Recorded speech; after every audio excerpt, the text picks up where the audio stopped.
আমাৰ ভোজপুৰী সমাজৰ যে ঘৰ জ্বলাই দিলে সেইটোও মই দুখ প্ৰকাশ কৰিছোঁ আমি যিয়ে আমাৰ মাজত কিছু সমস্যা থাকিব পাৰে কিন্তু আলোচনাৰ যোগেদি আইনৰ যোগেদি লোকতান্ত্ৰিকভাৱে আমি সমাধান হোৱাটো বিচাৰোঁ আমি নিজৰ মাজত সংঘাত ঘৰ জ্বলোৱা মাৰপিট আমি নিবিচাৰোঁ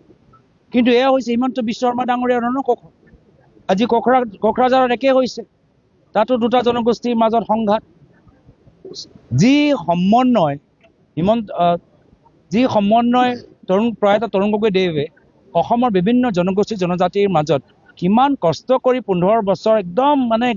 নিজৰ ঘৰৰ দৰে ধৰি ৰাখিলে আজি সেই ঘৰখন